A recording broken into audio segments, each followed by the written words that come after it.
Shon Tu served as a warsmith of the Iron Warriors during the Great Crusade and 41st Millennium. Though nothing is known of Shon Tu's service during the Great Crusade, what is clear is his involvement during the Great Civil War of the Horus Heresy. Present during the Siege of Terra, Shon Tu's hatred for the 7th Legion, alike to his kin, would entrench itself deep within his soul with his legion's failure to breach the walls of the Imperial Palace. Swearing vengeance against the Imperial Fists and waging war against them for millennia, the Warsmith's fate would forever be changed after facing a young scout marine by the name of Darnath Lysander.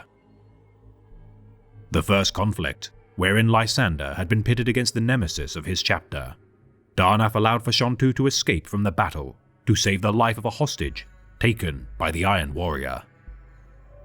Regretting his act of mercy throughout his career, Darnath Lysander would once again face the Warsmith when holding the position as a member of the chapter's elite First Company.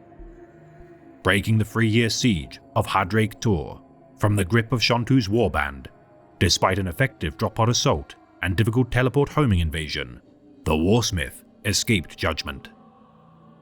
Lysander's captain perishing due to a teleportation miscalculation, Darnath assumed the command as first captain of the Imperial Fists, with his dying mentors entrusting of his Thunderhammer, Fist of Dawn, to his care. Seeking vengeance for the death of his leader, Darnath broke the Iron Warrior's stronghold, yet could not prevent the retreat of the Warsmith. Shon Tu's true intention to find the location of an ancient artifact using the planet's millennia-old archives.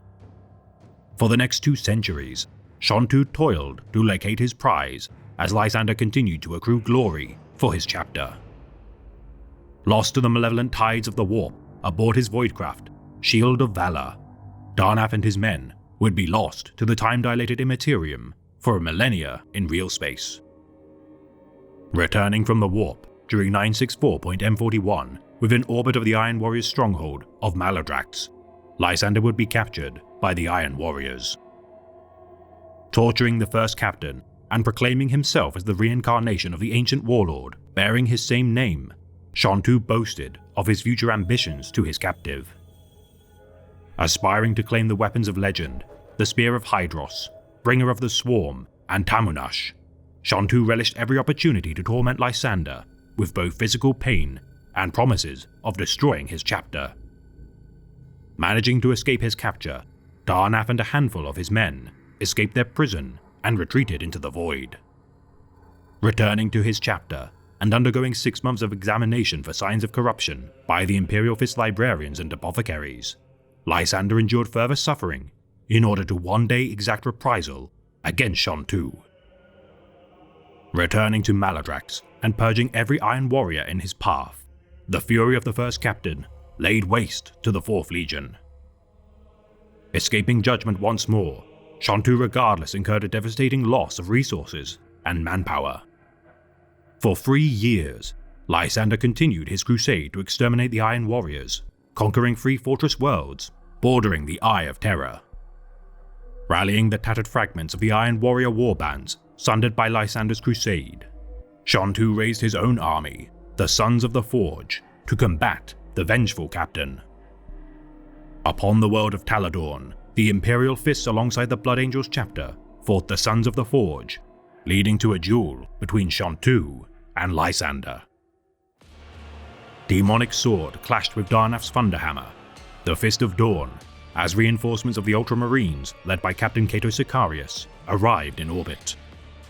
As Sergeant Tor Garadon of the 3rd Company of the Imperial Fists and the Captain of the Death Company of the Blood Angels, Erasmus Tycho, routed the defenses of the Sons of the Forge, Shon Tu made his escape. Unable to locate the Warsmith after days of purging the tunnels of Taladorn, Lysander's haste had cost the lives of over 90 Imperial Fist Astartes due to his hurry to slay the War Master without ample support from the Ultramarines and Blood Angels. Demoted for his callous disregard for the safety of his men, Darnath Lysander's penance would feel all the worse knowing that Warsmith Shon Tu remained at large.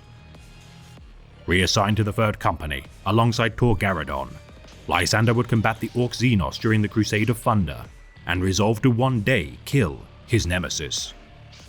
Such an opportunity would finally present itself during 970.M41 during the infestation of Drashin. The Tyranid menace had slain the Imperial Fist Chapter Master inside the Space Hulk in orbit of Drashin, an event orchestrated by the Warsmith to further enrage the Sons of the Praetorian. The newly appointed Chapter Master and former captain of the 5th Company, Vaughn Hagen, reinstated Lysander as first captain of the Imperial Fists and enacted a reprisal of prodigious scale. Committing the entirety of the Imperial Fist Chapter to avenge their fallen heroes, the 7th descended upon Maladrax and enacted Exterminatus upon its soil the following year. Believing Shon-Tu to be slain, such optimism would be dashed with the discovery of a deceased Imperial Fist veteran sergeant, Tynon, on the world of Endrian during 975.M41. Etched into his desecrated corpse, the words, "Shon-Tu lives," stoked renewed anger within Lysander. Gathering one final assemblage of warriors from within the Eye of Terror to annihilate the Imperial Fists, Shon-Tu invaded the Bastion Inviolate and Endeavor of Will. During 998.M41, Lysander and Shon-Tu fought once again at the Battle for the Endeavor of Will.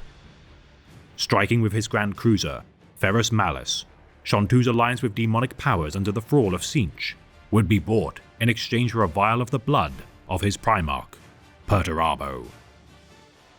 Aspiring to ascend to the form of a demon prince with the death of Darnath Lysander, Shon-Tu failed in his mission to offer the severed head of the first captain to his new benefactor. Escaping once again, Shon-Tu's continual refusal to die after so many failed attempts would eventually abate. During 999.M41, Shon-Tu bargained one last gambit to destroy the Imperial Fists. Allying himself with the greater demon, Be'lakor, the Warsmith attempted to hijack the Imperial Fist flagship, Phalanx, in order to bombard Holy Terror's Imperial Palace with its devastating arsenal. Launching a surprise attack, though successful in his infiltration of the Phalanx, he would be halted by Torgaredon's 3rd Company and the mysterious Legion of the Damned. Despite Darnath Lysander's hopes of personally achieving vengeance against the Warsmith, a contingent of the 1st Company under the command of Terminator Sergeant Furan succeeded in slaying the scheming Iron Warrior. His death finally administered by a loyal and proud son of the Praetorian of Terror. Leaving behind a legacy of cowardice, scheming and failure, the galaxy rests easy knowing this heinous heretic has finally been brought to justice.